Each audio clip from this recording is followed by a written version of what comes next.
Now, are the warring sides in Sudan sparing the critical food-producing areas? And if not, what are the consequences? No, Esther, the fighting has spread to critical food production areas in central and eastern Sudan, and this has driven a significant increase in the humanitarian need. We expect that the spread of this conflict is going to lead to considerable deterioration in food security in many regions across Sudan, including the Darfurs, the Kordofans, and Khartoum. Already 17.7 million people across Sudan, representing 37% of the Sudanese population, are at crisis level. Approximately 3.5 million children are acutely malnourished, of whom 700,000 are suffering from the most dangerous form of malnutrition, which is severe acute malnutrition.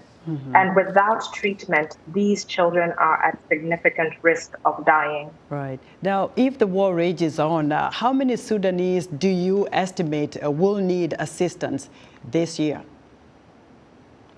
Well, in 2024, nearly 25 million people in Sudan require humanitarian assistance, and that's 50% of the Sudanese population. Sudanese people are faced by a compounding decline in the standard of living, a decline in healthcare service provision, lack of access to clean water and sanitation.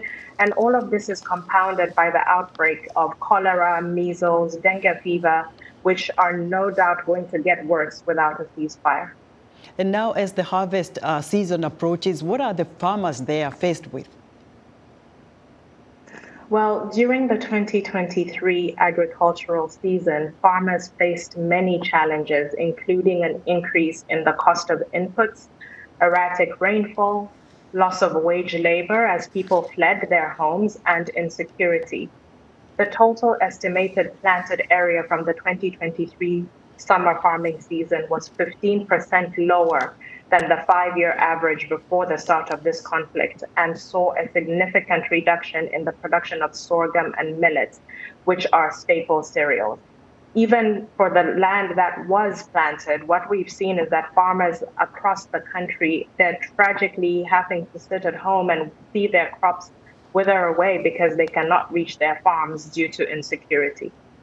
Now, does Mercy Corps have a long-term plan to support Sudanese civilians if this war continues, perhaps even for more than a year?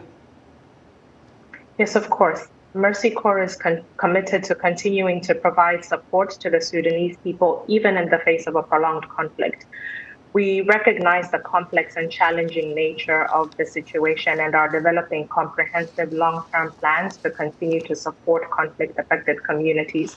We are also dedicated to adapting our work and our programming to the changing circumstances on the ground. So how are aid organizations like yours, sharing this workload, very briefly? Despite the challenges that we're experiencing with access and security and other impediments in Sudan, we've made strides in reaching people across Sudan, including in hard-to-reach areas. We've reached more than 5.2 million people over the last couple of months with life-saving food, emergency shelter, health, and water and sanitation services. However, aid needs to be scaled up and sustained to reach more people in desperate need. Sibongani, many thanks for insight into what's happening to civilians in Sudan. Sibongani Kayola is Mercy Corps' country director for Sudan.